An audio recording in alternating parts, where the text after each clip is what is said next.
Hello, and welcome to the Inside EVs podcast for January the 27th, 2023. This is episode number 147. Thanks for joining us. On today's show, we'll be talking about Audi Activesphere concept making its debut.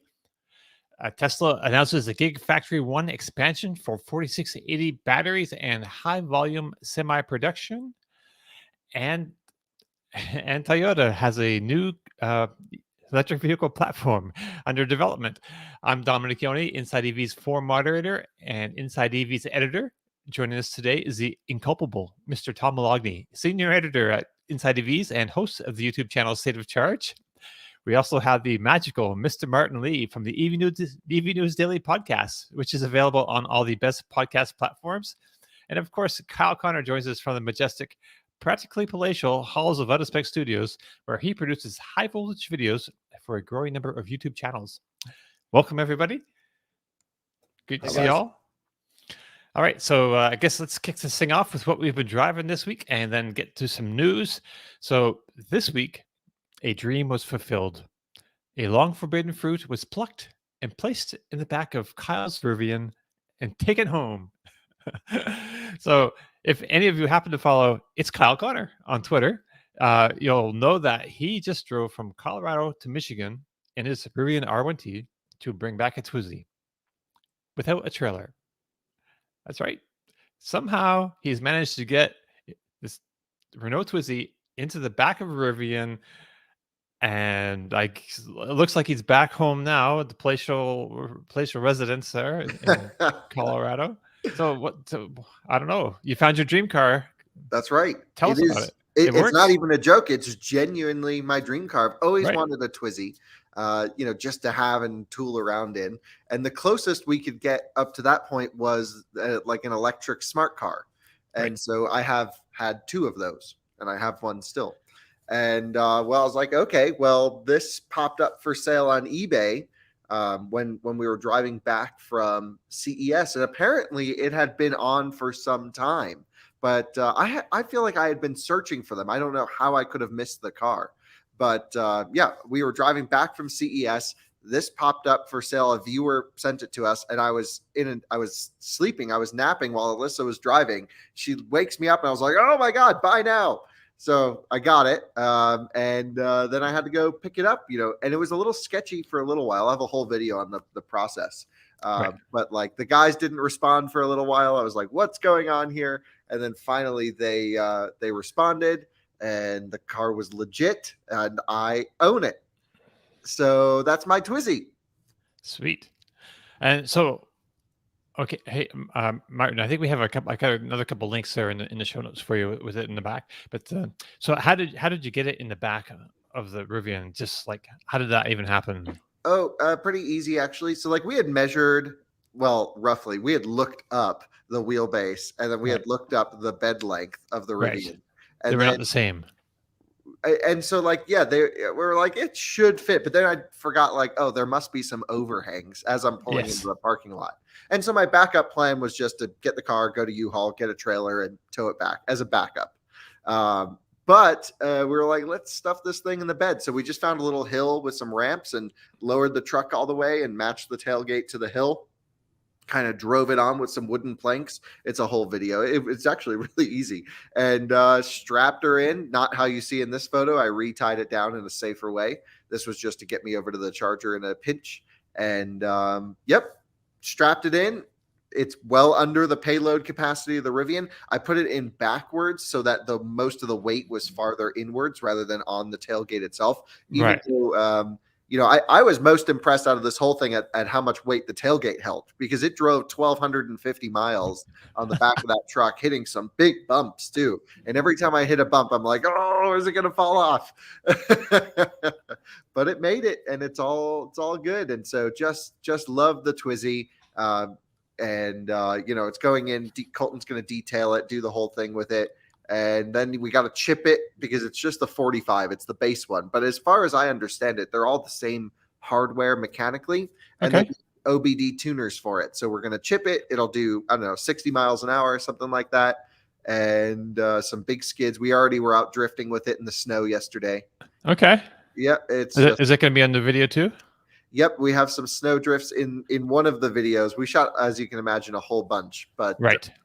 The Twizy's going to stick around forever because I don't really know how I would get another one. There's got to be a handful in the US or less. Right. I mean, you got to get that Formula One version. Right. Well, we were actually thinking, how do we put that body kit on this? Oh, right. Which could be quite interesting. So, okay. Yeah, just really loving it. The Rivian was the perfect haul vehicle for it, just like millimeter perfect for the Twizy in the bed, both from a width and length standpoint. So we just got so lucky that Rivian knew that we were doing this project and designed the bed for the Twizy. Nice. Cool. So when does that video come out, or when do the first videos come out? Because I'm gonna watch these things. Oh yeah, probably today on my personal channel. It's just a little silly Kyle Connor channel. That's where I talk about the cars I own, the projects we're doing, and this looks like great. So that'll be good. Yeah, we've just been out driving it. The problem is I need to get some adapters to charge it, so we don't want to drive it too much because it only has a 6 kilowatt-hour battery pack, so we can drain that thing pretty quick.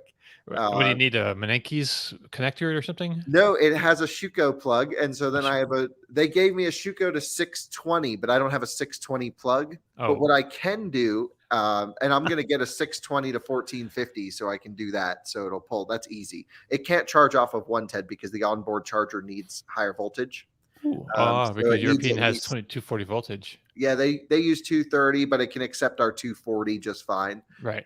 So what I'm actually going to do is get, they make a Schuko to Type 2 insert that has some switches on the back for communication. And it's all like approved apparently, which is cool. You can publicly use these. And then I'm going to get a Type 2 to Type 1 receiver, so I can plug it into a public charging station. But it's going to be this string of adapters. And it should work. Hopefully. That's a great photo. Now, if you're not watching on YouTube, we're looking at a picture of I'm not sure where that is in the country, but it's a Electrify America charger with the Rivian pulled up to it and the Twizy in the back and a large American flag in the background. Yep, actually looks like it's half mast or something, but it's unfurled. It looks pretty impressive.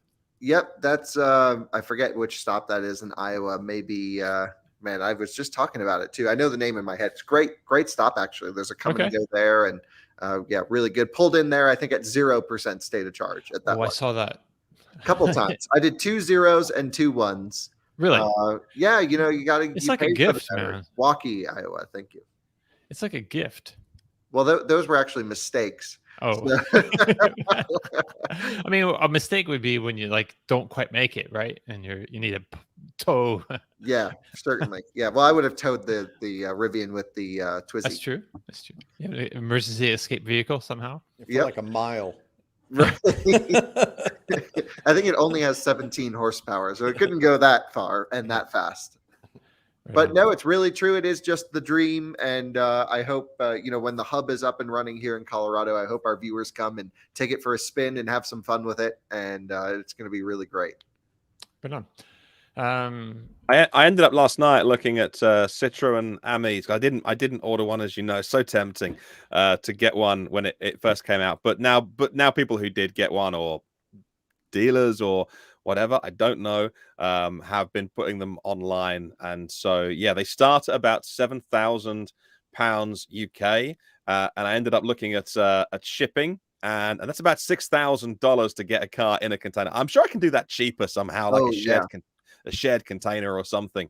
But yeah, so now I need to find a sponsor for my podcast and Kyle's channel, because I reckon we can do this for about 12 and get an Ami in the US in Kyle's collection. And that would make great content for my podcast and his channel. So then consider it sponsored by Out of Spec if I get the car.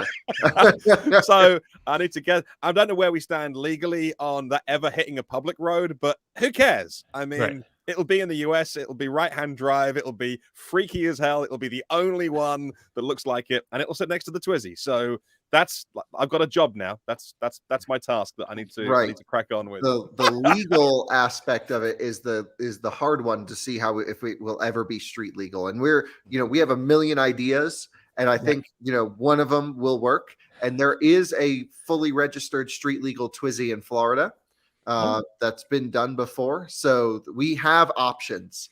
And one of those, well, I won't get into it now, but basically we have options. I'm fairly certain we can at least get the Twizy registered. I don't know about fresh importing an AMI because the Twizy's already been here for a while. It was an engineering benchmarking car for Nimbus. Oh. And so Nimbus used it at test tracks, and they had a manufacturer plate on it, and they drove it around. So, that car's been here legally. If we brought in a car, we might only be able to keep it for a year. Okay. Right. But we'll find a workaround. But that's okay. 12 months is enough. After that, you want something else. So, or hopefully the U.S. government forgets about it, and then we can just keep it. I mean, that would be wonderful. And there's other, there's other vehicles. Different color. Be like, no, this is a different one. Yeah, exactly.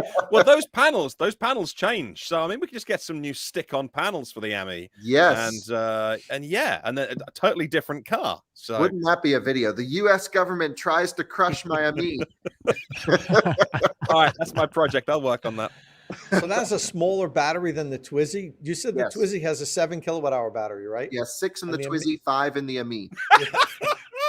It's so small. I mean, this is a zero electric motorcycle with a bigger battery than that. Yes. 14 kilowatt hours in those, right? Yes, there's several. I mean, the smallest battery in the zero electrics is bigger than that. Yes. The 5.5, I think they go to something like that. That's right, on the FX model. Yep. Right. So, right. And that led me down a whole rabbit hole of small, interesting things last night. I don't know why I was awake at 2 o'clock in the morning. I just finished work, and then Kyle texted me, and I was like, well, I'm awake. So, and I went to this whole rabbit hole of what smart cars are worth now. And you want to get the Cabrio one, because that's interesting. Yes. For about 14, they're holding their value really well. I mean, as you know, you put yours through hell, and all the Mercedes bits held up so well. Oh, yeah. That an electric Cabrio one in good condition is not a huge amount of money either, and utterly brilliant and wonderful. So and the cheapest Leaf, I was like, well, what's the cheapest Leaf at the minute? It's about 4,000, which is still more than, because that's sterling. So convert that to dollars. I mean, there's more choice in the US as well. So there's so much fun to be had at this end of the market. Yes. Oh, it's so much fun. Interesting cars too. Like, the smart car is truly one of the best vehicles I've ever owned. The Twizy's really good. We won't talk about it yet, but there's going to be a companion to the Twizy coming as well. That's a little bit of a different type of machine. Okay. And it's just fun to play around with cheap, weird electric cars. And so the hub, essentially, we just kind of want to scatter them around. I want to get some like old 70s electric cars, like the old cheese wedge situations, and kind of have those on display. Commuter car. Yeah, the commuter car. I almost bought one a few weeks ago, but it got outbid by like a lot. I was like, you know what? I was like, I'll spend $5,000 on this. Then I was like, I'll spend $10,000 on this. No, that's a lot. That's a lot of money. People paying that much. It was a really clean one, fully restored. And I was like, this is make a great YouTube video. And then I got outbid, and one of my friends was in Chicago at like a bar, and it was on display in their bar. So I thought that was, at least it's being enjoyed by everyone. Right. Oh, so little news clip here.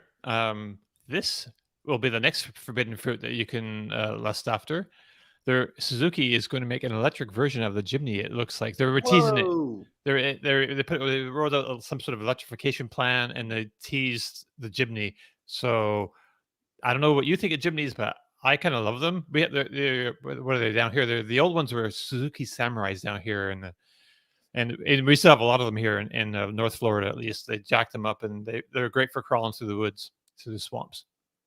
But, see a lot of them in the islands. Whenever you go like to Caribbean, one of the islands, they're tooling around. They're filled with those. They're cool. Oh, neat.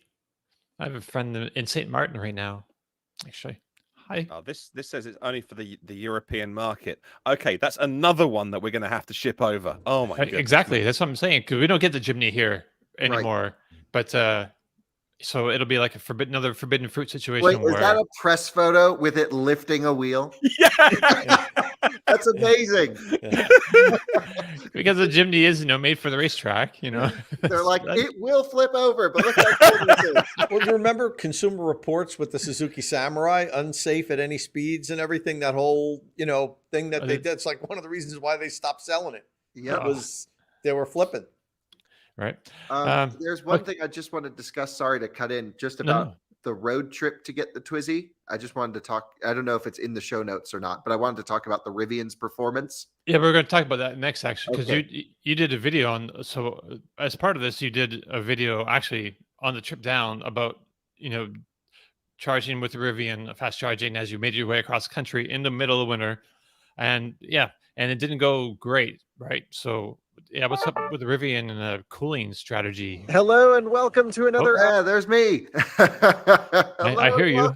That's everyone's nightmare to hear those few words. No, what's crazy is it got worse as the trip went on. So here's the deal. I've road tripped my Rivian a bunch. I've got almost 30,000 miles on it now. We're creeping up to it.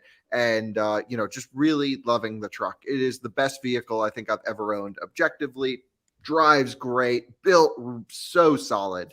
And, little niggles here and there, like things that need to get fixed, like the tonneau cover. Mine still works, but man, does it make some bad noises. But I'm just keeping using it because I think it's the only thing that's kept it alive. And, it's really been a fantastic vehicle. On this road trip, though, it was probably one of the most frustrating experiences I've had, because on the way out, it wasn't so bad. What would happen was I'd get to a charger low. I want to take advantage of high charging speeds, of course, because the Rivian can charge at pretty much max speed to mid 30%, maybe almost 40%. And then it'll walk its way down. It's not a bad charging curve. And actually from 0 to 70%, if you can get the thermals right, it rips. It's really good. The problem is you get this message that pops up on the screen that says slower while battery is cooling, and it just falls off a cliff. And every Rivian owner knows about this because no matter what, it happens every charging session at high power chargers. I mean, there was not one this entire trip where I did not see this message, even low power stations. And what this message is saying, really, in my opinion, is you've reached some sort of limit somewhere and it's derating your charging speed. I'm not exactly sure what's going on, but I have some theories. So, as I was going, you get 200 kilowatts, 210, 215 kilowatts. Then you're like down to 130. 130 is livable. I mean, it's way less than where it should be, but livable. And then, I was like annoyed. Then I was like, oh my God, now I'm going down in the 90s, 80s, 70s, 60s. A 60 kilowatt charging speed on that truck is like a 3-hour charge, with charging curves. So that's really bad. Then on the way back, it started to get colder outside. And so I was like, great, because it was freezing the whole way out and the truck was having issues. So then it started to get colder. We're down in 10-degree Fahrenheit range, 14-degree Fahrenheit range. And the truck started to derate down to 30 kilowatts and then down to 4. And I was like, and it sat at 4 for almost 10 minutes. And I'm like, what is going on here? It's basically not charging. Like the truck will not charge.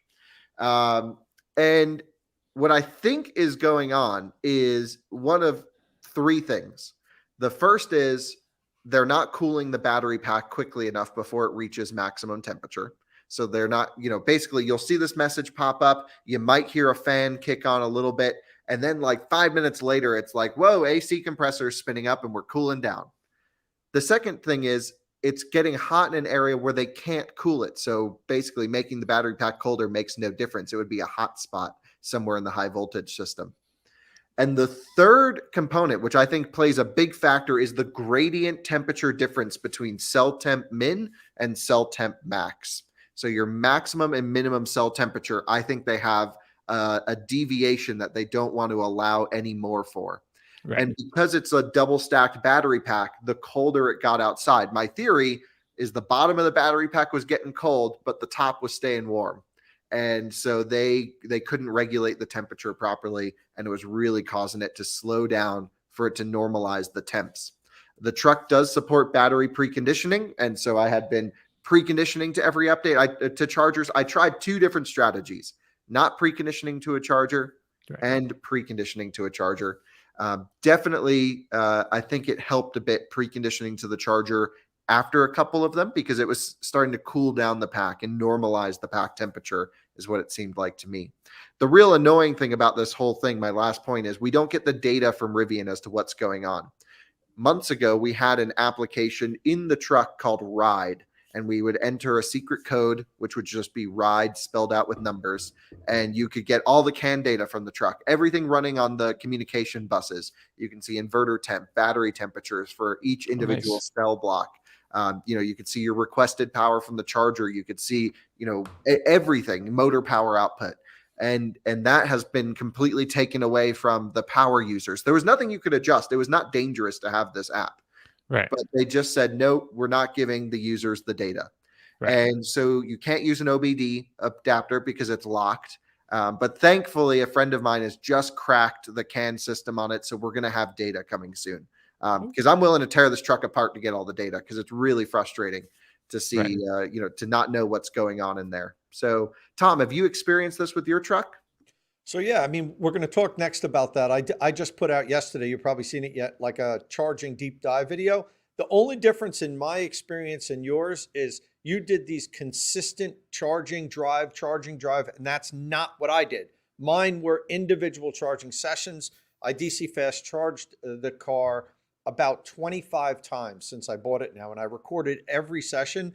So I really tried to figure out exactly what the average session is. So what's good is, and this is what I love, you and me always do different things. We could be talking about the same topic, but we come at it at a different angle. So the people that follow us both have different information.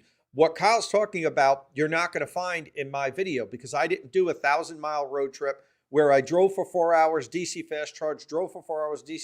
Mine are just individual, one charging session, that and then come home, which is useful information for people. But so is Kyle's information, very useful for a different type of user. There's going to be people that take these vehicles, DC fast charge them all the time, but they do it once. And then there's going to be people like Kyle and Brendan Flash that just want to cross country the damn thing. And for that, you need to see what happens with repeated chargings.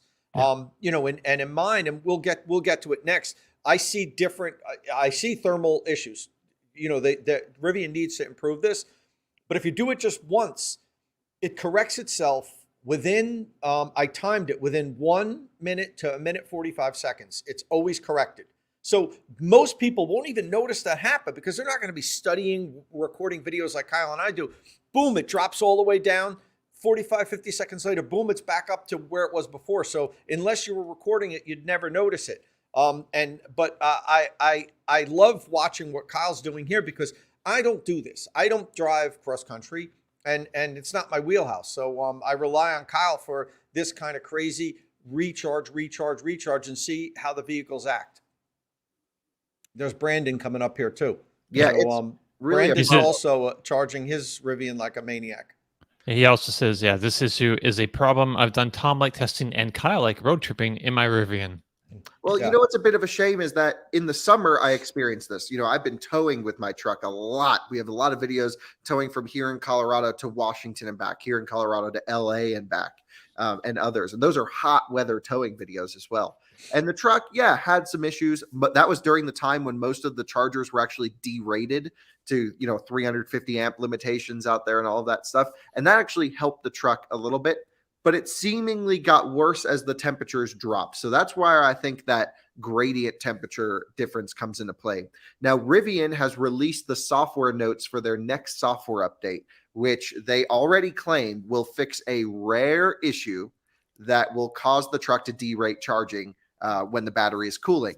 But this isn't rare. It happens to every truck. So I wonder if they're going to fix the issue where my truck went down to 4 kilowatts, because I saw that in extreme cases, or if they're going to fix the little dip that Tom and I experience as well. We'll have to see. The truck is totally acceptable to drive in the summertime, but a winter road trip was infuriating because, half the time the Chargers still had issues as well. The Chargers weren't you can get across the country now. I mean, we've gotten to the point where you can go, but you got to swap handles. This whole stretch was all of the early Signet Chargers, pretty much all of them. And, they have power module failures. So they're derating at different speeds. You'll plug into one, get 100 kilowatts, plug into another, get 120, plug into another, get 220. It just is the luck of the draw. And, but Kyle, let me interrupt. The Rivian does tell you if the charging station is derating the power. If it's asking for more, but the charging station won't deliver, just like it shows charging slowed due to battery cooling, it'll say power limited or charging slowed by charging station. So I do like that about Rivian, that it tells you a little bit about what's going on. Other EVs need to do that. It should tell you more, but it at least tells you something. And other EVs don't tell you anything. The power just gets dropped and you're like, what's going on here?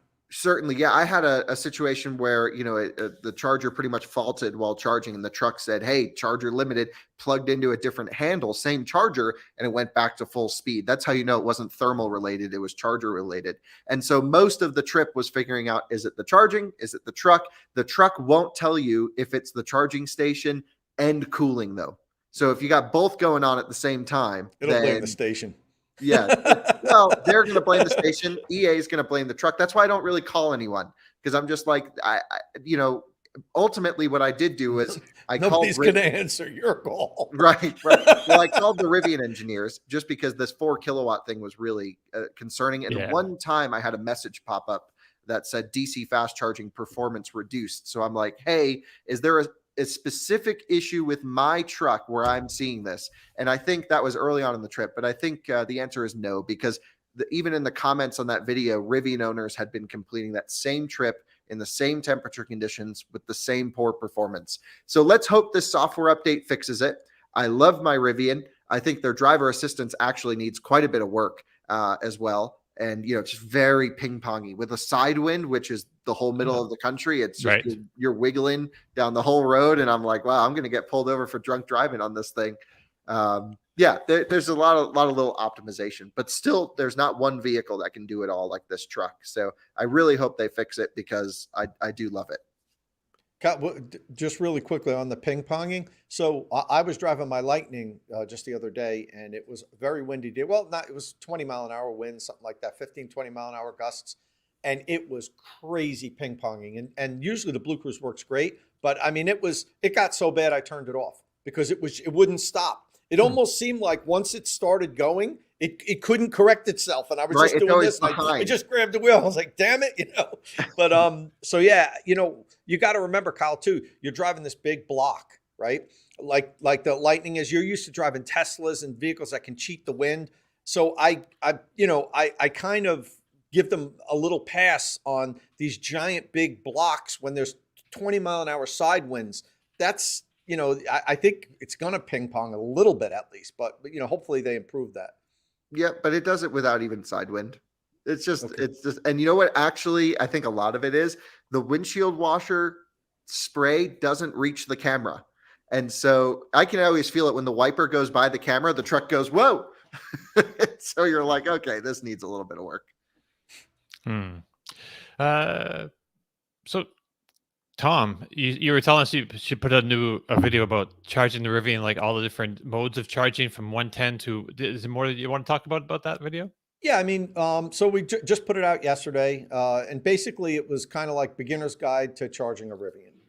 Whether it's an R1T or R1S, I talk about how long it'll take on, if you use this supplied level 1 charger, how many miles per hour of range you're going to get. Level 2, whether you use the 32 amp supplied charging cord or a 40 amp charger or a 48 amp charger. I mean, these are questions that I get all the time. And so I figured, let me just put it all together in one kind of, how long does it take to charge Rivian vehicles, no matter how you're going to do it, whether it's level 1, level 2, the different amperages on level 2. And then I go into the DC fast charging. I did a ton of recordings.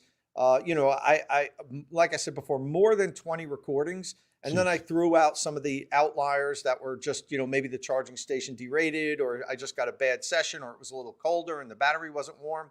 So I was able to put together a good list and put them all side by side, 0 to 80%, 10 to 80%, 20 to 80%, 30, 40, 50, and do them all side by side. So, and these are representative of the average charging that I've had from that starting point. I did multiple videos from each, and I kind of picked the one in the middle. And what I came up with was in warm weather, and I used 275 miles as kind of like my benchmark, because that's what I'm comfortable that the Rivian can do in good weather. I'm averaging right around 275 miles. I've done more than 300 miles. I've done 250. So, when I talk about, your mileage is going to vary. But on pretty much all DC fast charge sessions, if you plug in under 40%, it's going to take you 20 minutes to add 100 miles of range. And when it was cold, it took 25 minutes. So, and that wasn't really because the charging was that much slower, because if you precondition, it slows up a little bit, but not that much. It was because the range is less when it's cold. I based my cold weather range on 220 miles. So, and then how long it takes you to add 150 miles, it's 30 minutes on the nose in warm weather and 40 minutes when it's cold. And so, I mean, these guys just are kind of very high level. They're not really necessarily like for, Kyle or Brendan Flash to read and learn from them, because they live this. This is kind of like people are just curious. Well, how do I charge it? I'm thinking about getting a Rivian. How do I charge it? What are my options? How long does it take? And, it seems to resonate with people that are, new to EVs. So they kind of better understand about how long it takes to charge the vehicle. So I put out the charging curves, and the side-by-side charging comparisons are useful, because people like to see how much power it's pulling at different levels. And Martin, if you can go forward, or maybe a little forward from here to the charging curves, we'll talk just for a second about how it derates. And Kyle, here's one thing that I noticed. It never derated on me. I never hit thermal if I plugged in at, I think it was 38% or higher. That was because the vehicle hits the point where it starts to derate itself, where the charging curve slows before the battery got a chance to get warm. So, that's a little bit there. And I also noticed my thermal events always happened between 10 and 12 minutes after plugging in. So it took somewhere between 10 and 12 minutes, depending on the starting temperature of the battery, to hit the point where it said, okay, this is too hot, boom, drop it down. So and I wonder if it's actually, like we were talking about, I wonder if it's actually getting too hot, or if the difference in cell temperature is too much. Yeah, I don't know, but it takes 10 or 12 minutes. It seems to do that little further, Martin, to the next charging, the next a minute or two further. Good. Oh, no. No. I compared it to the Lightning. So you could stop there for a second. Okay. So I just wanted to show you how people always, especially when Ford announced that they're going to have 150 kilowatt DC fast charging on the Lightning, people talked about how disappointing that was, because the Rivian could charge at 220. But then look at the charging curves and look at how rock solid the Lightning is, and how you don't have all these crazy ups and downs, and it just holds it all the way out. My next video already right chart, or do we need to go forwards a bit? Yeah, a little forward to where the two are being compared, right? Oh, stop back a little. Okay, back a little. Sorry. Now forwards a little. Oh man, not this one. Forward, where the two are side by side. Right there, that one. There we go. So these are the two my two 0 to 100 Rivian R1Ts. One pre-software update. The blue is the original software, Kyle. I wanted to compare it to after the software update. You see, it seems to hold the max charging longer in the beginning, but then once you hit 65 degrees, it 65% state of charge. Yeah. It consistently charges slower than it used to when it first came out. I mean, you're down under 100 kilowatts after you hit 60% for a 135 kilowatt hour battery pack. It can't pull 100 kilowatts past 65%. It should be able to hold it a little bit deeper in the pack. I mean, look at the Lightning. You can't see. I mean, it's 150 on the top compared to 220, but it's still, the more that I'm crunching the numbers and I'm putting the 10 to 80%, 20 to 80% together, the Lightning versus the Rivian, it's surprising to see the Lightning nearly almost beats the Rivian. And you would not have thought that. But especially when you go to 80% rather than 50%, like a road trip score, you're charging to 55% and leaving.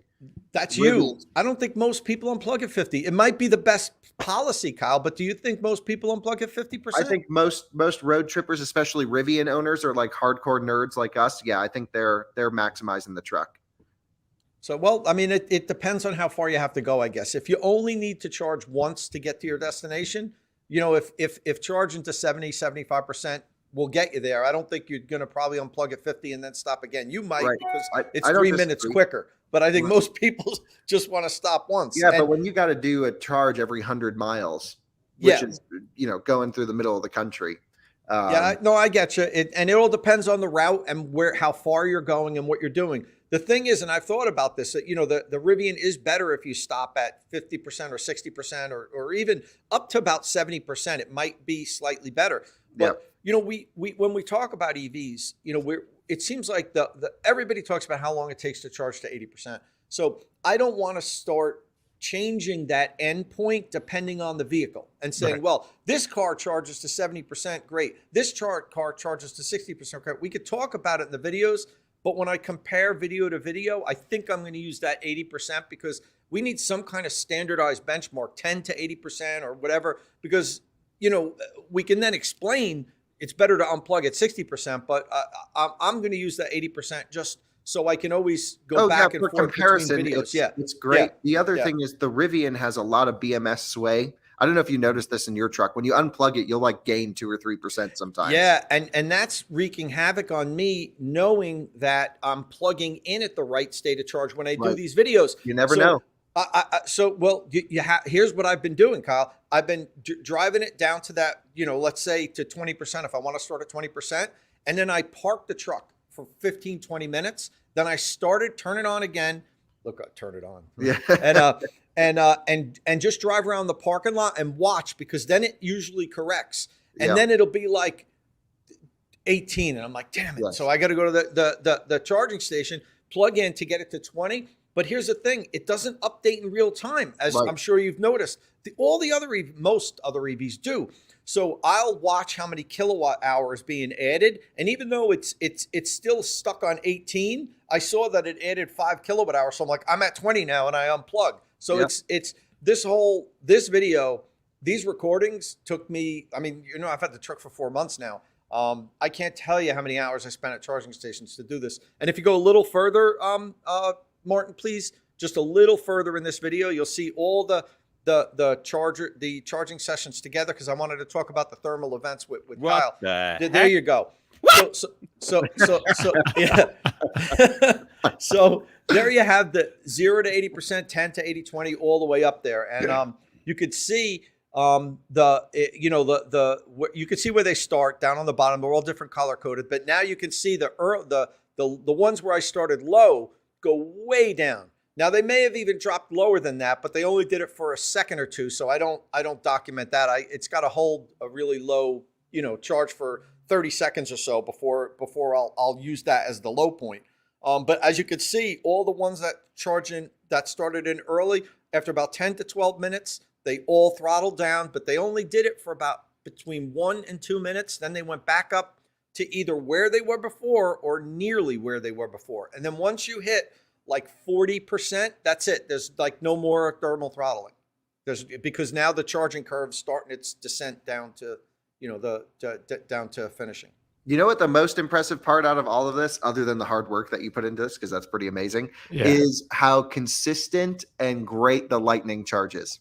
No big speeds, but it just does the same thing pretty much every time, in my experience. Yeah. Well, you saw when I did that same graphic with the Lightnings, it was perfect. They were like boom, boom, boom, boom, and the lines just were overlaid. It was just like exactly what to get. So for that, Ford takes hits on things. Could they have gone with a higher max charging rate? Yeah, they could have. But to me, when you look at their charging on a whole, besides the fact that I can charge at 80 amps, the Lightning, next to the Rivian, 90% of my charging is at home, and it charges so much better. The Rivian maxes out at 11.5 kilowatts, and the Lightning can pull 19. So, Ford did a pretty good job. I don't think they get the credit sometimes that they deserve. They spent a lot. There's the Lightning. Look at how much cleaner that is compared to the Rivian with the huge spikes up and down. It's just like, boom, you know exactly what to expect. Yeah. It's nice work to Ford, and they don't seem to have thermal issues, even without the extra max tow pack.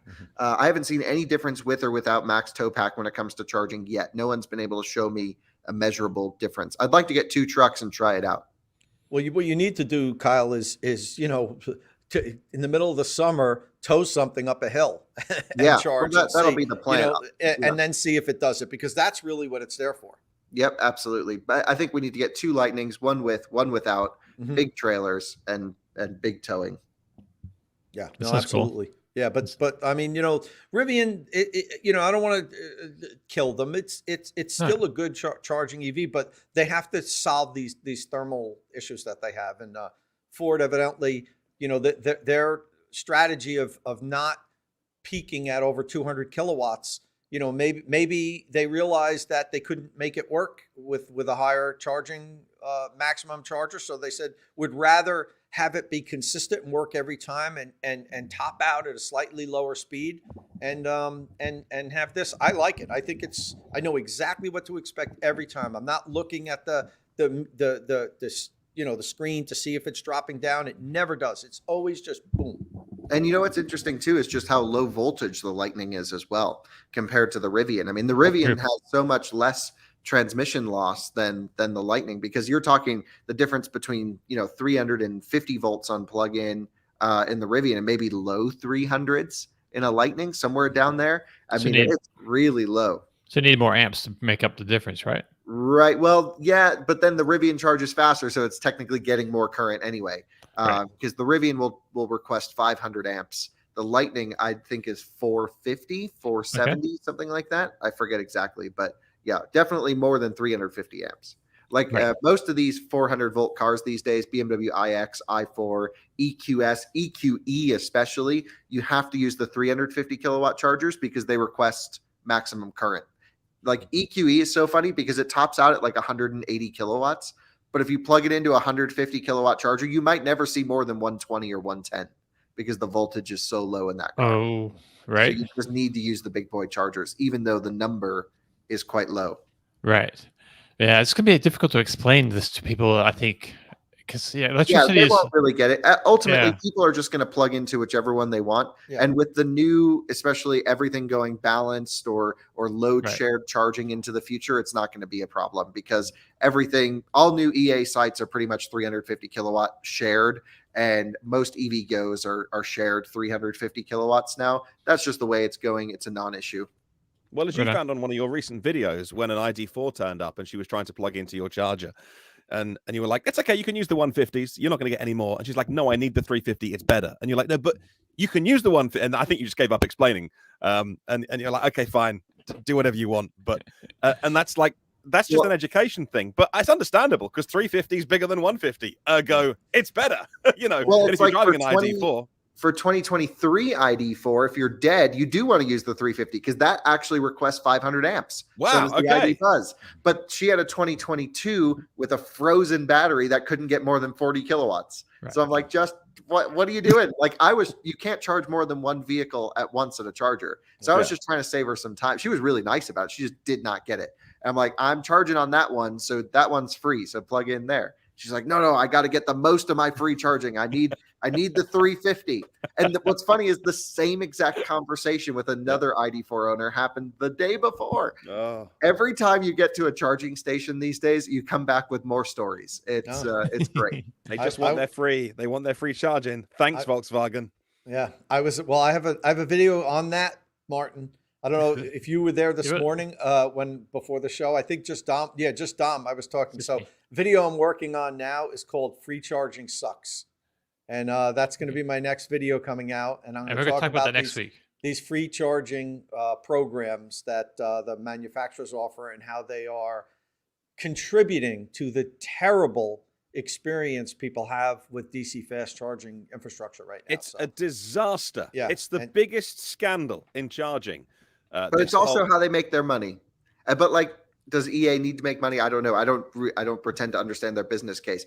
Right. Companies like EVgo actually need to sell partnerships to stay alive and build more chargers. But then the chargers get clogged with those cars, and we're screwed. That's the problem. The manufacturers are looking at it as a carrot to sell their cars, right? And it works for this quarter and next quarter. But ultimately, it's going to hurt their EV sales because people are having such poor experiences at these charging stations. And I talk about it in the video, but I'll just briefly mention the linchpin that made me do this was, and I think I might have mentioned it on the podcast. I'm not sure, a while ago, but I was charging at a Electrify America charging station that was backed up, and there were 2 other cars in the queue, and a woman pulls up in a brand new i4.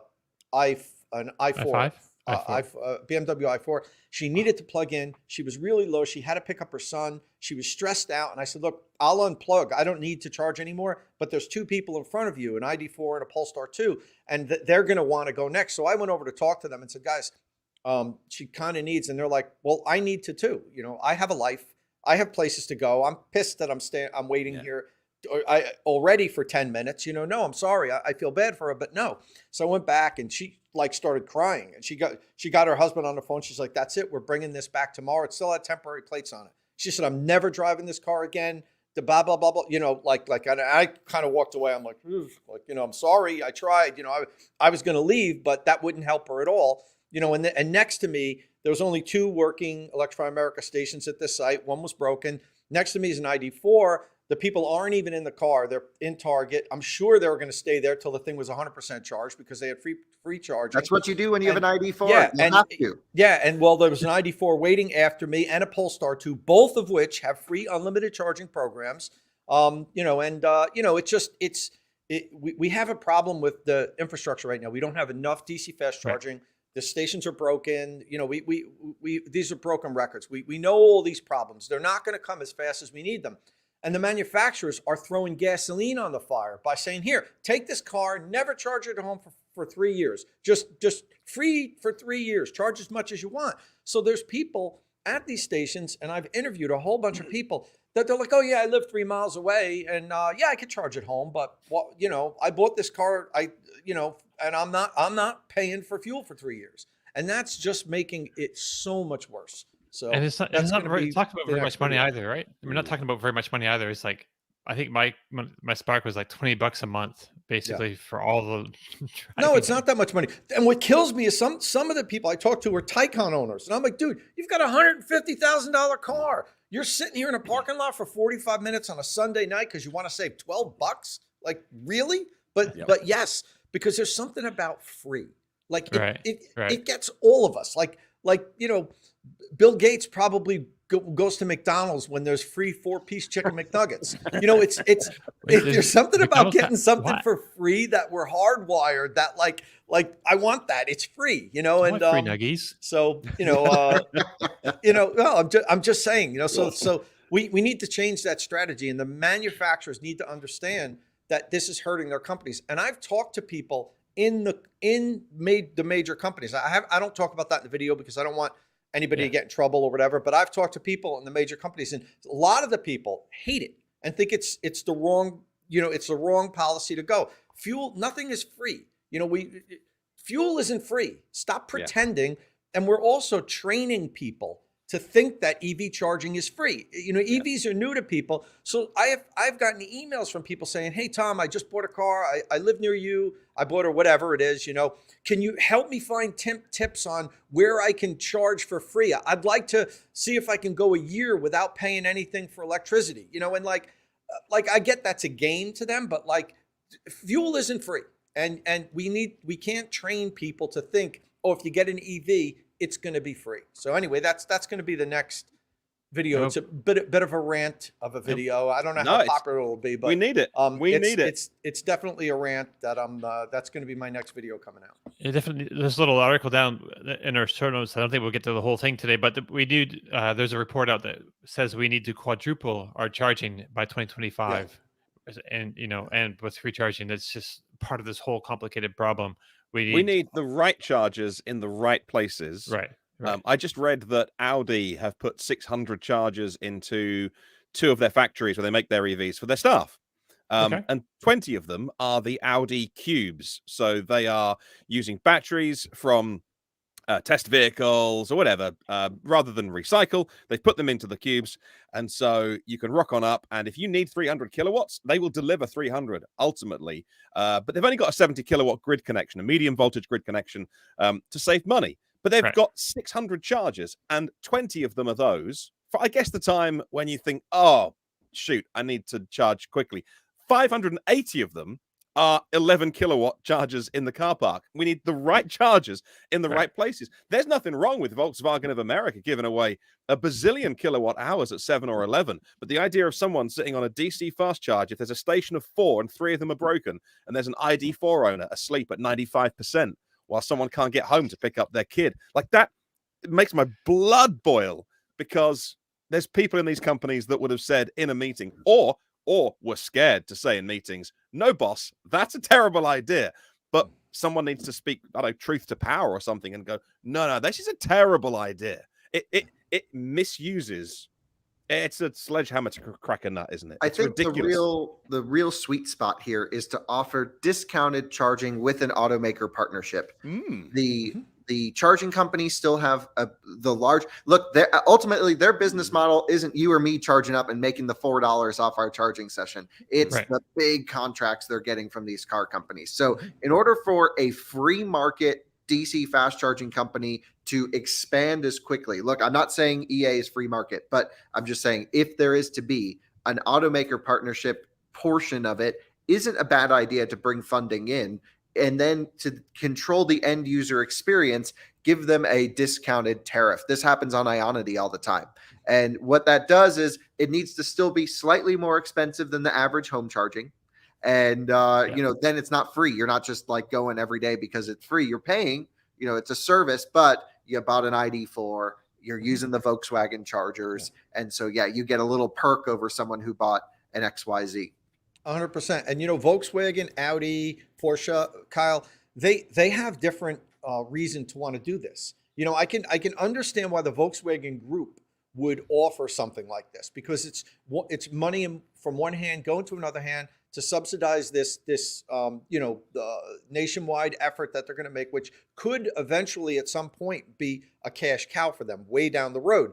But I don't understand why Mercedes and Polestar and BMW are saying, oh, geez, Audi's doing this, so we have to do it. Like, I would never give my competitor money like that. Never. If it was my decision. There's other carrots that you could put out there. Now, reduced charging is one of them that you talked about, a card where you pay a reduced charging rate. But there's other things that there's other incentives that I'm going to talk about in the video that I think the OEMs should be considering other than these free unlimited charging plans. And if they're going to do some sort of a free plan, it's got to be capped. It has to be kilowatt hour. It has to be miles. You have to say, we'll give you 5,000 miles of driving for free or something like that. And then when you do that, the people will use it sparingly. They will, they want, some people will just use it up and be done with it. But I think some people will also use it here and use it there. But when you do this free unlimited, where it's just, you never have to pay a penny, that's when you get extraordinary abuse. And some of the manufacturers are doing it correctly. They're saying, Ford does 250 kilowatt hour. I think that's a little weak, but 1,000 kilowatt hour, let's just say. Somebody does 30-minute sessions too, right? Yeah, but there's no trigger to end that, Dominic. Okay. You could charge as long as you want. You could unplug in 30 minutes. Oh, first of all, I don't even know if it works, if it starts charging you after 30 minutes like it's supposed to. I think a lot of times it's still free, or worst case, you can unplug it 29 and plug it back. That's it. You can unplug it. There was some in the literature in the free charging program said something like you couldn't replug in for like an hour, let's say. But that was BS. It was just a scare tactic. You can unplug and plug back in. I mean, it's the same as the idle fees. That they say there's going to be idle fees, but there's none, so I don't know if they just can't figure out how to do it, or if I don't know what the reason is. Yeah, I think there's technical limitations. They don't know when you unplug. I saw at least 10 chargers this whole trip that had phantom people still plugged into them. Yeah, I know. I saw that too, with 200 hours or something. Yeah, it's like Nicholas. Well, it was like me. I opened up my app. It says you've been here for 2,000 minutes. Right? I'm like somewhere in whatever charger Alyssa used last going skiing. It's just thank you, Kyle, and you've racked up all these idle fees. Yeah, but it's just there's a lot of work to be done, and we have so much problems, and the free unlimited charging is just exasperating the issues, in my opinion. So let's see if we could put some pressure on the OEMs to say, you know what, you're right. Let's Let's incentivize our EVs. First of all, EVs don't need incentives anymore, for crying out loud. You can't buy them. They're all backlogged. So, I understand Tell me 5 about years it. ago when nobody wanted one and the EVs that were out were kind of weak. They didn't go far. They were expensive. But today, why? There's no reason to give this away. Anyway, let's move on. Okay, so we'll you talk can about see this more next it week. presses my buttons. So I just want to mention before we move on to the news that if you like travel videos, that Alyssa put out another one of her recent skiing trip. Of course, in the Ski-Tron, that's her Audi e-tron equipped with studded Nokia and EV tires. So, of course, charging issues occur there too, and that's on the Out of Spec Reviews channel. So, if you want to check out a sweet little travel video, that's out there. But let's get to some news real quick. So, Audi has debuted its fourth and final sphere concept. So this one is the Activesphere, and as the name suggests, it purports to be an adventure vehicle. It's a high-riding coupe-esque SUV with a trick up its sleeve. The back hatch slides up, and there's a little tailgate that drops down, creating a sort of open back. It may be a little generous to call it a pickup truck, but it looks like you could slide like a kayak in there, or Audi shows a pair of bicycles back there. They say this vehicle would be based on the PPE platform, and they have a 100 kilowatt hour battery on an 800 volt system. Concepts are meant to preview styling for upcoming videos. So these four sphere concepts tell us that Audi have an electric sporty SUV, a people carrier, and a large sedan and a two-door sports car in the works. They have a bunch of cars coming by 2025, I believe, 20 different EVs coming by 2025. So this is like just a portion of the portfolio that's coming out.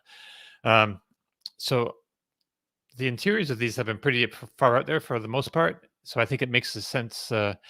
I think it makes sense that these just give us a decent picture of what to expect over the next few years. But Martin, briefly, do you have any thoughts about the Activesphere or the sphere concepts as a whole? I don't want to spend too much time on the concepts. Yeah, I think these are interesting because it gives you an idea of where the car makers are thinking, and if they don't give you any specs, they're massively pointless. They're just giving jobs to designers to keep them busy in between, I don't know, product life cycles. But when they do give you specs, like they have done with this, which is, well, we think, a car like this should have a 100 kilowatt hour battery. Things have 800 volt system. I like it because, yes, the concept stuff is all interesting, and it'll look like this or it won't look like this. Who cares? The interior obviously won't look like that. But I like that because it gives a hint or a clue as to where they are at as a car maker. Sure. And it gives you confidence, I think, when they talk about those kind of specs, that you think, all right, well, even if the car does arrive or doesn't arrive, that's probably where they are. And all of those specs sound reasonably,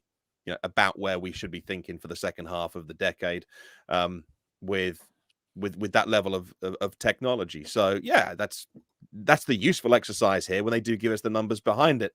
Right. I think the idea behind the whole back coming up in the little space there, I think it's it's utility. I think it would work for me for what I would use it for, like kayaks and fishing poles and all that kind of stuff. And there's like a barrier that comes up behind the front seats. So if the back's open, you don't have a bunch of wind blowing into the cabin. It's like sealed off from the back. So that's pretty cool. I don't know if anyone wants to mention anything about this. Kyle, you look like you're half interested in this. I love concept cars. Cannot get enough of them. I think you're being facetious here. I'm just like, I'm not sure, but just a waste of everyone's time. It's like it's like fashion. If you go to fashion shows, you get crazy. I also don't go to those. Right, and no one does, and we usually make fun of them because they look so crazy and everything. But in the fashion world, those events mean things, and tell the world, communicate just what's coming, and that's kind of what the concept does. Cars do for the automotive world, but right, not everybody's cup of tea. I understand. No, it doesn't do anything because you're never going to see something that looks like this, or even has half the features that they claim this will have. Honestly, I feel like automakers, if they just want to save money, just stop making concepts and make stuff that people will actually buy, and make the things people will actually buy a little bit more interesting. Yeah. I mean, I think it's pretty interesting. I don't know. I think it's pretty good. I think I could see this on the road. Rendering. Someone did a really good Photoshop here. Sure. Yeah. So I can make something look amazing. Maybe I'm not skillful, but we could hire someone to make something look really amazing and say, look, we're going to sell that in 10 years. Right. And then we get on the Inside EVs podcast and talk about it. Waste everyone's time. Well, this is Audi, so it's not just anybody. But point taken. We can move on because I'm happy to. We got a bunch of stuff to talk about. So it's been a big week for Tesla. The company announced $24 billion in earnings. Yes, on Wednesday or yesterday, with the profit margins only coming down a bit. The day before this, though, it announced a huge investment in the phase 2 of Gigafactory 1. So that's the original battery making plant out in Sparks, Nevada. So Tesla says it will invest another $3.6 billion into this and create a space for manufacturing 100 gigawatt hours of 4680 cells annually and volume production of its semi truck. So it's already put, I believe, $6 billion into this building or in this area, but it's got 3,600 acres there, so lots of room to expand. And we're looking at the finished conceptual drawings, I guess, of the building, what it could possibly look like. If it ever looks like that, I will be amazed. But it looks pretty cool. It's it's interesting though. It's one big building though. It's not like several different plants. Like with semi manufacturing here, battery manufacturing over here. It's like all under one roof. Yeah. So, right. So, Tesla says it will invest another $3.6 billion into it, create enough space for the 4680 cell. So, according to Elon Musk, the cells should be enough to power about 1.5 million vehicles a year. Tom, it used to be the company that could get the most battery cell wins. Is that still true? And if so, can anyone catch Tesla? I think it's going to be true for a long time. We're going to have a shortage of batteries for many years to come. So yeah, no, I think it's great. And, kudos on Tesla for having that vision years ago to say, we have to be a part of controlling our battery supply. We can't just outsource that because that's just not going to work. While every other OEM was just kind of like, well, EVs are on the horizon, but we don't know how many we're going to need, and Right. We'll take this approach where when we need more batteries, we'll get them. And now everyone's finding out it's not that easy because everybody else realizes they need more batteries too. So no, I think it was a good, very smart of Tesla years ago to understand that principle and just say we're going to be in control of our destiny. And I like that they're doing it in Nevada personally. That they're choosing to expand this. Nevada was very friendly to Tesla when they originally went there. It was one of the states that was banning, direct sales.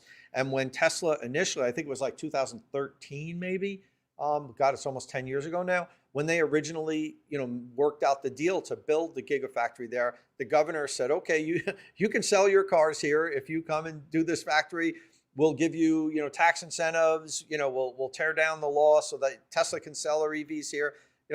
Texas didn't do that. And Tesla went over there and That's crazy. Invested a ton of money into Texas, and they're still like, yep, well, you live in Texas, you want a Tesla, drive up to Oklahoma and get one. I wouldn't give them another penny, but that's just me, and I like the fact that Tesla's pouring more money into Nevada because Nevada did the right thing by Tesla, in my opinion. Right. They hire a lot of people. They're doing good for Nevada too. I think they got 11,000 employees out there. These factories employ a ton of people, and they're good, high-paying manufacturing jobs. Yeah. So personally, like I said, I wouldn't give Texas another penny if I'm Tesla, unless they let me sell my cars in the States. It's ridiculous. But right. So it looks like it's going to be a little while before we see like high volume semi-production though, right? Because if they want to build them here, it's going to be like another 18 months or so before they can build up. Yeah, producing. I mean, I didn't. Did anybody here expect high volume semi-production this quarter? No. So they're still ironing out issues with that. We've seen videos of the semis, broken down on the side of the roads and so forth. I'm sure, that's not just that vehicle's not rock solid and ready to just go into, building hundreds a week. So I tend to agree. So another couple of Tesla tidbits. Anyone want to talk about anything else about that before we move on? Okay. So another couple of Tesla tidbits before we do move on completely. It has been confirmed that the next gen platform is under development, and they say it will cut production costs in half. So we should hear a lot more about this on March 1st at the Investor Day event. But I just want to mention that was coming. So that's a pretty significant, development. That's great, and then they can even find like that much cost to remove it of a car at this point. Typically, it would be the batteries, where you take all of the costs when you get that kind of scale. And I would guess that this next platform will use the 4680 batteries because I'm not sure if they have like that big a performance edge to them, but I guess they're like a lot cheaper to manufacture. I guess that's what they're saying. But anyway, so moving on. Let's move on from Tesla. So this next bit is pretty big news. Akio Toyoda is stepping down as CEO of Toyota and will chair the board instead, with the head of Lexus, Koji Sato, taking his place. So it may be too soon to say how Toyota may change with its new CEO, but the Asahi Shimbun, that's Shimbun is newspaper in Japanese, is reporting the company is developing a new platform dedicated to electric vehicles. So it had originally planned to use the eTNGA platform. That was the TNGA, and then they modified it somewhat to make it useful for electric vehicles. So it had originally planned to use the eTNGA platform for a host of upcoming electric vehicles.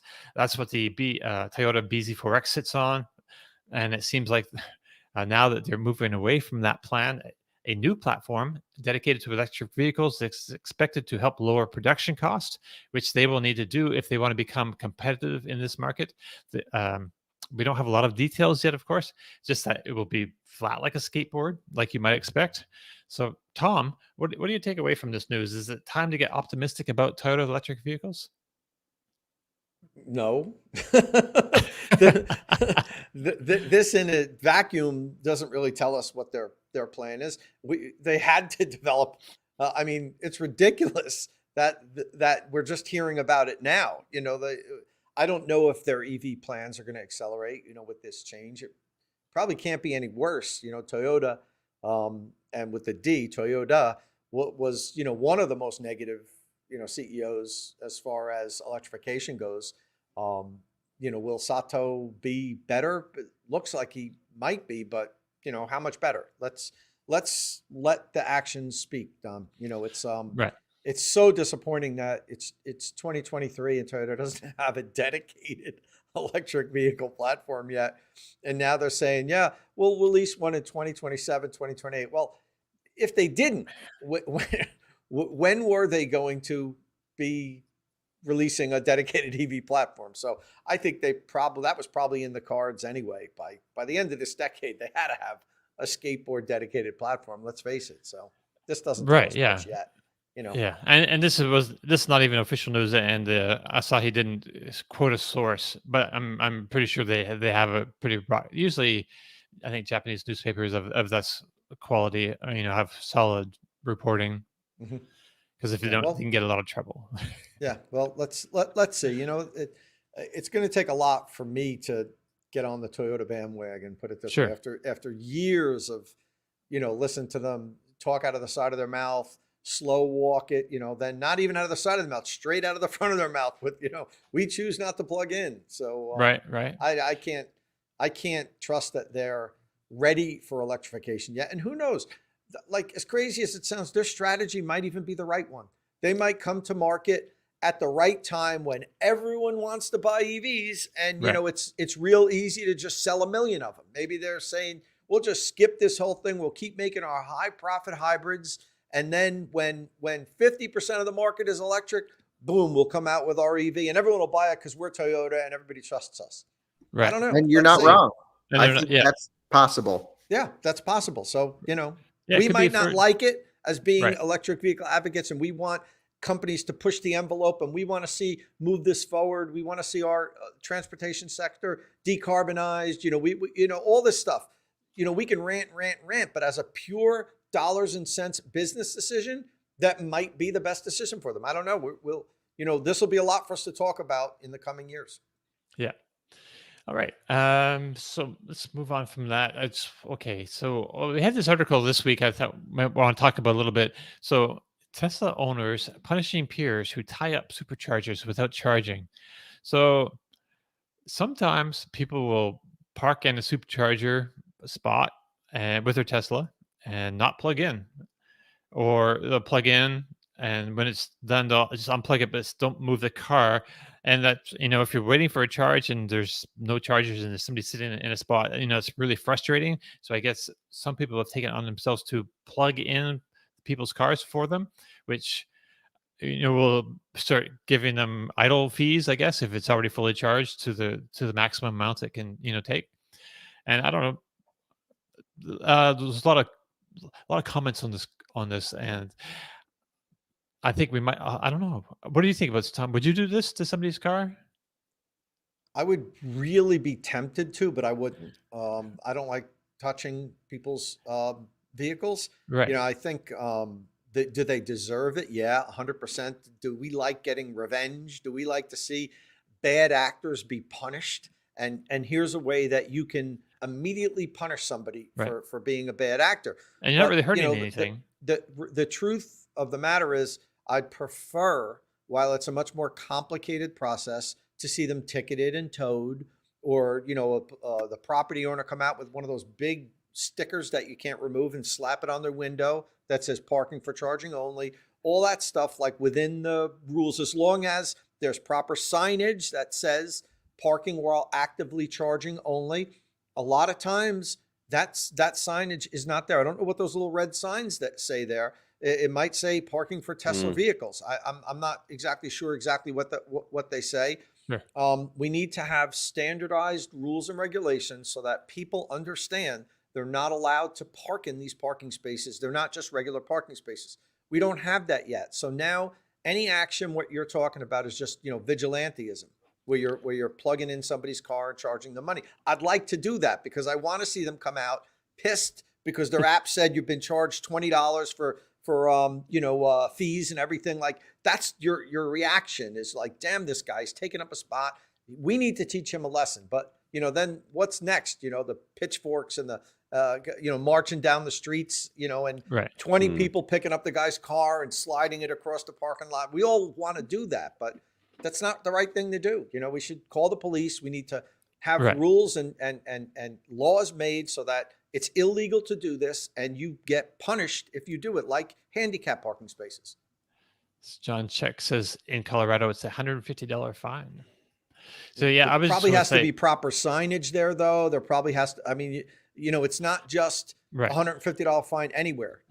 I'm sure there's code that there has to be signage it's written in a specific language stating the statute and everything. So we don't have that yet. You go to public parking lots now. Very few outline a specific law or rule that you're breaking if anybody just parks there. It's wrong, but that doesn't make it illegal. So All Electric Family asks how much are idle fees, and that's a good question actually. If you're charging by the kilowatt hour, do you know, Kyle? Well, yeah. First of all, I'll share my thoughts on this. Oh, sure, Which are there's a reason I keep a toe strap in the Rivian, so that solves the problem pretty quick. But the idle fees are up to $1 a minute at Tesla. So they switched to a per minute billing on idle fees. Someone also commented, I thought idle fees aren't a thing. That's just on Electrify America today. You could leave your car plugged in, go on vacation to Hawaii at the airport, free airport parking, come back, the car's waiting for you, fully charged. Nothing stopping you from doing that, really. And then here at Tesla, of course, they charge idle fees because they try and move the cars through. But worst case, just carry a tow strap. Problem solved. No. So do you know how much did you say the idle fees were? You think $1 a minute? If it's a full site, I believe it's up to $1 per minute, which is not enough. It needs to be more. It needs to be over $100 an hour. Really? Okay. Oh yeah, easily. Okay. It needs, honestly, if it were me, I'd charge $5 or $10 a minute for idle fees. Right. Interesting. And all of that money, Tesla can do this, should go to the people waiting in line. Right. Yeah. Probably figure out a way of doing that. It'd be kind of funny. Geolocate you according they to would never app. do that. Yeah. No, well, once they have a queuing system, Then just have everyone's idle fees go towards the charging sessions of everyone sitting there. Right, but In they're not going to give China, away money to other people. Why not? Yeah. They give away free supercharging credits. Yeah. Just do it that way. In China, they have a lot of car parking spaces where you turn up to the supercharger with your app open and you say what bay you've arrived at, and the little gate comes down, so they know that you've arrived and you get time to plug in and start charging.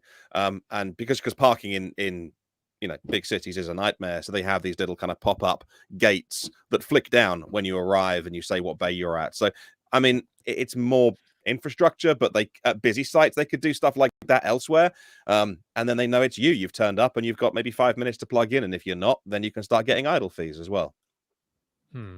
Interesting. Yeah, I would just say, like, in America, a lot of people have guns and stuff. I wouldn't mess with people's cars. Like, wait till you see the machine gun that's going on the roof of my Leaf. I was going to say Twizy, but I love it. Okay. We're calling it EV charging parking enforcement. We're rolling up with heavy artillery. We are 50 cal. We're getting everyone out of the charging spots when they're done charging. All right. America. That's all right. That's why we live here. Freedom, baby. I should mention, Martin, you brought this up to my attention earlier just before the show. Lucid Air is now delivering in Europe, and so congratulations to Lucid Air. That's a big thing for them. On WLTP, I guess they measured 548 miles of range in one of the trim levels of this. That's 883 kilometers, so getting close to 1,000 kilometers on a charge. Wow, that doesn't seem nearly as good as I thought it would be. Oh yeah, yes, right, because it's 500 miles, 516 EPA. Yeah, so 5/6 odd. 560. Yeah, it's only like a few percent actually. Yeah, it's normally higher according to our test cycle. But this is really big news for Lucid as well, because there are some schools of thought they haven't perhaps scaled as quickly as some were expecting, and putting those cars on sale in a new territory as big as the Euro area. Hopefully, I know one person that's got an order in for them. Although of course we're right-hand drive, so yeah, Germany, Netherlands to begin with, and then expanding. I thought Norway would be first. Norway's always first, but no, that'll come next. And then really good news, really big news as well. So thank you, Lucid, for getting the cars over here. I can't wait to get one on the Autobahn. So we got to do Plaid. I'll be back in Europe tomorrow or the next day. I haven't booked my flight yet, but I'll be back over in the next 48 hours or so. And so maybe I should try and find one of these in Germany and do some top speed blasting. Got to get a Plaid out on the Autobahn. That's for sure. Yeah. You want Lucid, Plaid, and Taycan. Yes. As the dream Autobahn. Get 2 other drivers. Just do a road trip. Will you come over for that, Martin? Yeah, absolutely. And then we got to do Twizy, me, and Carver. Yes, Twizy. Yeah, Twizy on the Nürburgring. Top speed on the Nürburgring. Will they let you on the Nürburgring with Twizy? That sounds dangerous. I don't know. Just sneak on. There's a couple little signages. As long as it's the last run of the day, then it'll be fine. You get your run in. Hey, so last week we mentioned that the Volvos were going to go rear-wheel drive for their one single motor variants of the Volvo models, the XC40, the C40, and something else. Nope, that's it for Volvo. Okay, that was it. Yeah, right. And so, but this week we see that Polestar 2 is getting a rear-wheel drive variant as well, and they've also changed the chassis a little bit. The front end of the Polestar 2 is a little bit closer to the Polestar 3 that's still coming out a little bit. What do you think of that, Kyle? It looks worse, but I'm glad it's rear-wheel drive. Yeah, I mean, yeah, it's really not a thing. Yeah. What do you think, Tom? Well, I need to see them side by side. I know it looks different, but I can't quite see what's going on. Yeah, I don't dislike it. I'd like to see it better. But we talked about the fact that it was strange that Volvo was getting the rear-wheel drive variant, but Polestar wasn't. But now we realize that was in the plan. Works all the time. Right. This didn't announce it on the same day, but it looks. Imagine stopping for one of these used. It's going to be. Do you want? An early one's going to be front wheel drive, a newer one's going to be rear wheel drive with faster charging, and then an all wheel drive version. None of them say anywhere what what they are, except for the little badge on the bottom, which half the people remove anyway. So I don't know how people are going to list these things. It's going to be a rear-wheel drive or two-wheel drive Polestar 2. I have no idea if it's need a VIN decoder. Yeah, that's the only way to do it. Yeah, well, VINs are important. It's like Tesla's, how they add and delete stuff and like without model year changes, and you have no idea what that car has. So it's like, you know, maybe that's the new way. You're not going to know what you get till you got it home. I mean, that's kind of like it is for Tesla too. I mean, they make changes on the fly all the time. You don't know what you're getting. So I was looking at a Tesla online the other day, speaking of VINs, and so I found this great deal below $25,000 for a used Tesla. Awesome. I'm in. I'm ready. It's low mileage. You know, show me where's the Carfax. Show me the Carfax. I get the Carfax. Has a VIN on it. Google the VIN. This car is sitting in another state on the other side of the country. So I call that place where you know supposedly this car is, and yes, the car is actually there, and it's not 24.8. It's 41,000.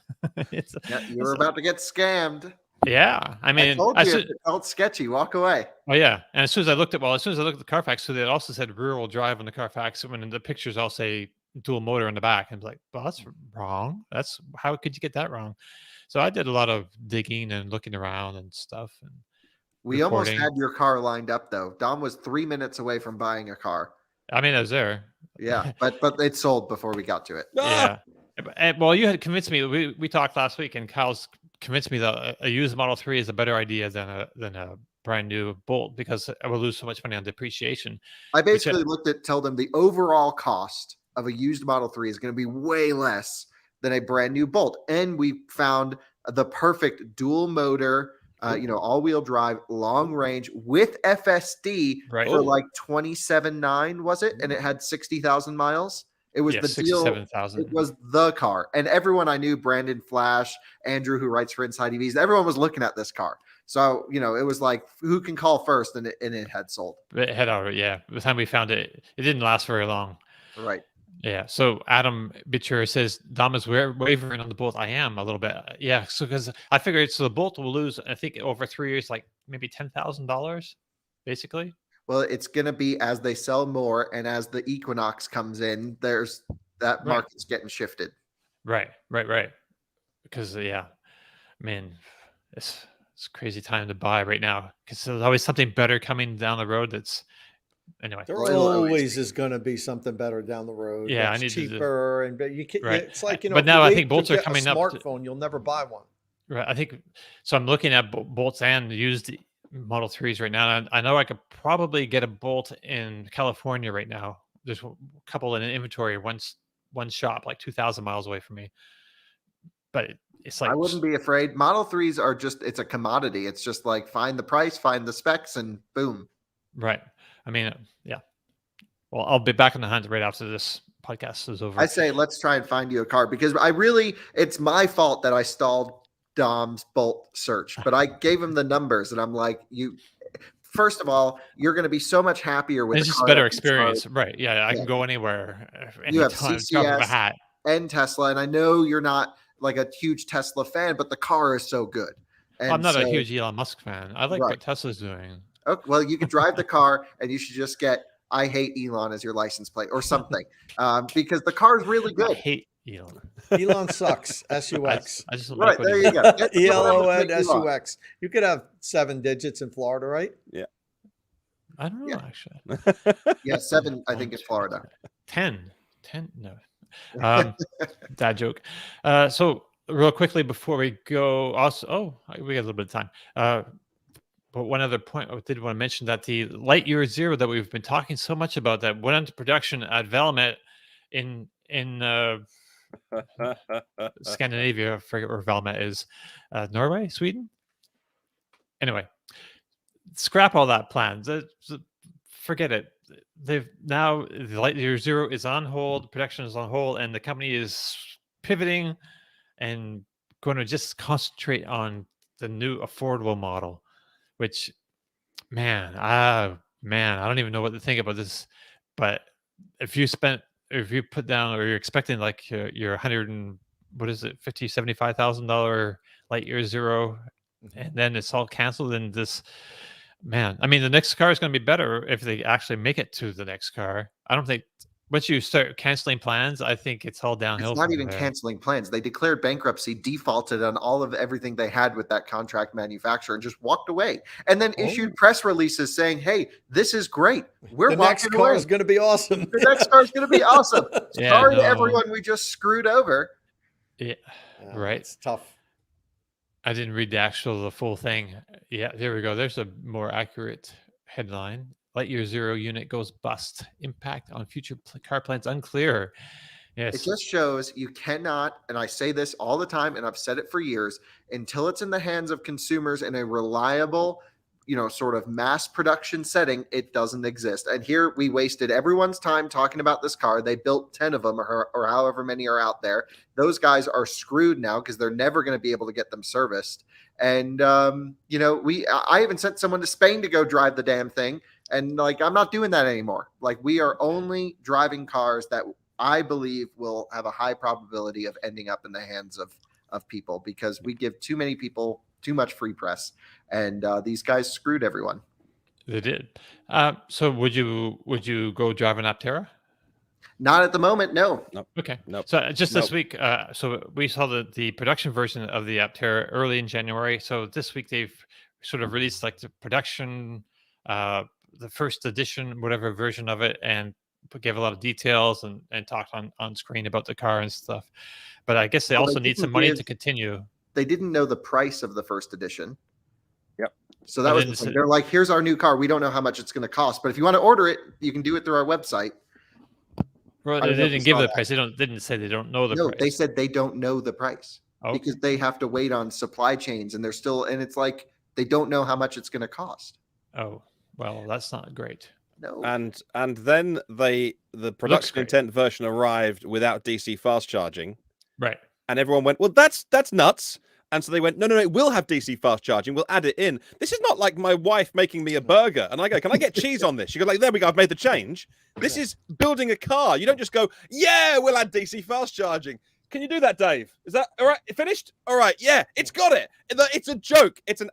I like the guys from Aptera. We've Me interviewed too. them. They seem nice and honest and genuine. They are. I'd hate to be horrible to their face. I'm Yeah. being a bit of an a-hole now on a podcast, but it's a joke. You don't just go, "Yeah, no, we will add DC fast charging. Sorry, slipped our minds. We were busy. We had a beer."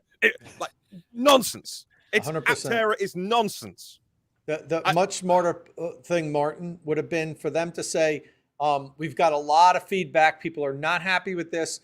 Okay, we're going to see if we can add it, give us a few months. But to come out the next day and be like, "Oh, like you said, oh, you want cheese? Sure. It's already Here engineered. you go. We've already done it. Look, here's the thing that Here's it the bus works." bar. That was not cool. They should have come out and said, "Look, we've got, because of overwhelming response, we're going to actively put our engineers on this, and we predict that we will be able to launch with DC fast charging," and just kind of leave it at that. We hear you, we're going to work on it. But to be like, "Oh, here it is. We just before we said no, now yeah, that just and I, like you said, I like the guys. I They're nice communicate guys. with Aptera. I've been pulling for them since the first go around in 2008 when I first got involved with EVs. I wanted to buy an Aptera. So when they came back, I was so psyched, and I've been in communication with these guys. But that to me was like, oh, when I saw them come out and be like, "Oh yeah, okay, we'll do it." That's And then it's the other thing. move. It's like it's going to charge, 40 to 60 kilowatts or so. They're predicting 10 miles per kilowatt hour. I got to tell you, not everything's San Diego. There's no way that thing's getting 10 miles per kilowatt hour out here, driving normally. But either way, it should be very efficient. It's just Brandon brings up a very interesting point. They're so gung-ho on using this Tesla connector, right? So either they're going to be limited to the Tesla Superchargers if Tesla will let them charge, which I don't know has been fully confirmed yet. If you listen to everything they're saying, they're not saying 100% we're DC fast charging with Tesla. They may have to use an adapter to use public chargers as their only DC fast charging. We don't know yet. Tesla Charging Twitter page has retweeted them, so we know there's something going on there. I hope. But then again, you cue all the Tesla owners that are like, want everyone to have fast charging, right? They complain about bolts clogging up EA stations at 40 or 50 kilowatts. That's all this thing's going to do at your superchargers. Yep.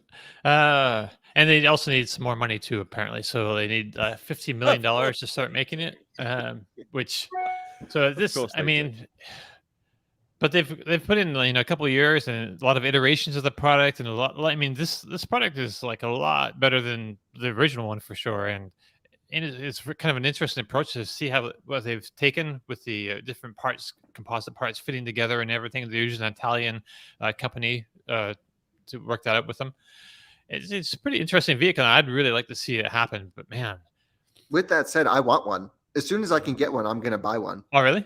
I love it. It's so cool, but that doesn't mean I think it's a realistic thing to happen, and be really good on their first go around. Sure. I can really want a product and also be like, this is not the way you launch something. Yeah. Right. I think everybody would love to see them win. Everybody loves a trier. And, yes. With the best will in the world, I'm not going to be, modeling this year's fashion line. But I could give it a go, and everyone loves a trier, but you've also got to be realistic about it. So I love that we talk about it and we give them coverage, to the whole interview with them as well. But at some point you got to go like, all right, just come back when you've finished it and people will buy it. But just until then, stop. They might be able to attract the financing they need at this point. I mean, they've put in a lot of the, people have gotten a lot more money for less. For less effort, like some good concepts. Is, I think, a very conservative number, and my it's guess also very small. Yeah, that's not enough money. Small number to get a car. Someone in the comments said, I can't find it now. Like, Nicola rolled a truck down the hill. Like, they're not.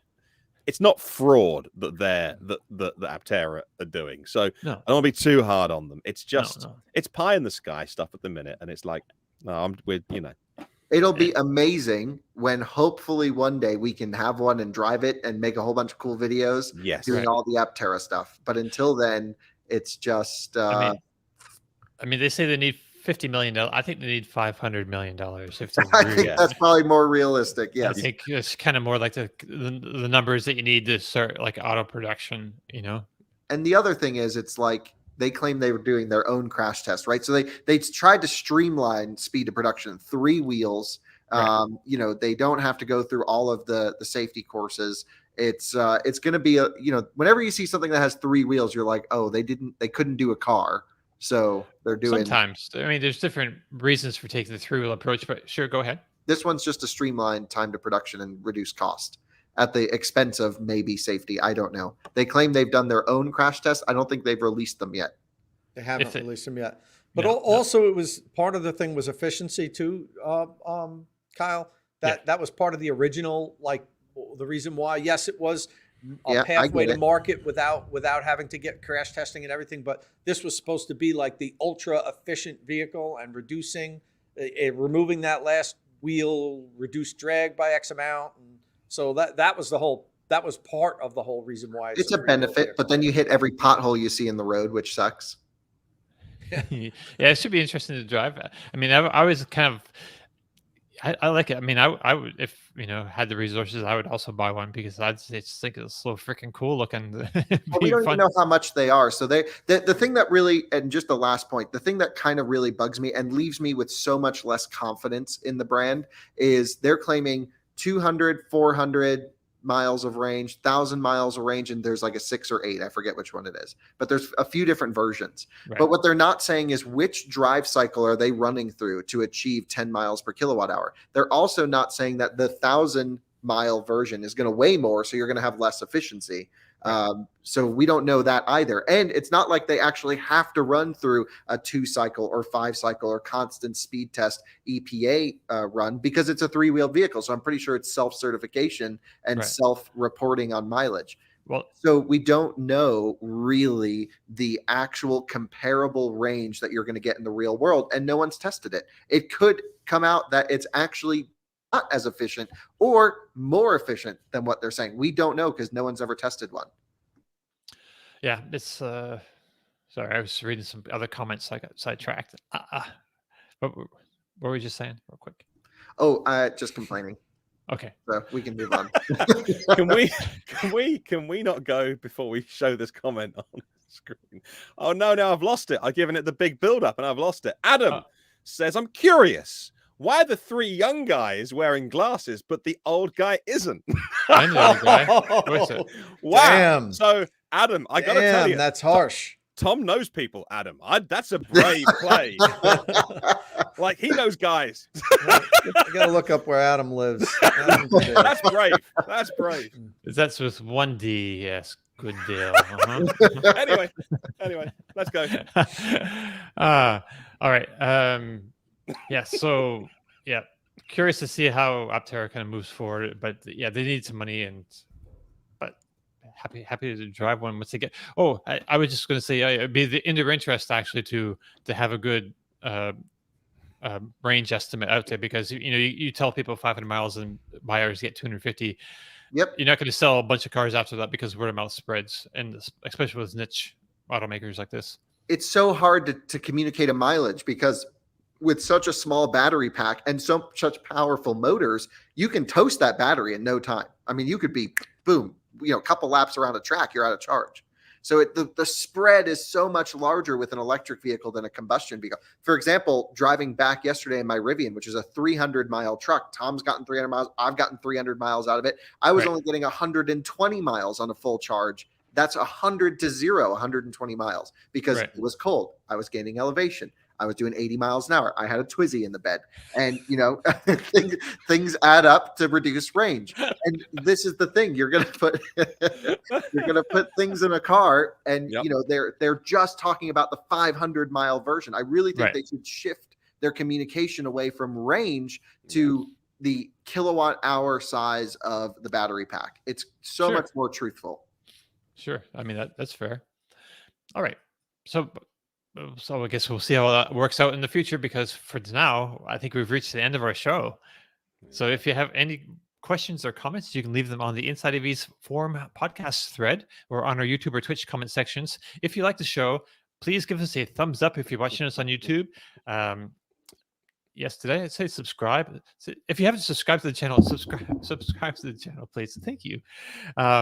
And don't forget, you can find and follow our panelists on Twitter. Follow Tom Mologney at Tomolog, that's with 2 M's. Martin Lee is at EV News Daily, and Kyle Connor is at It's Kyle Connor.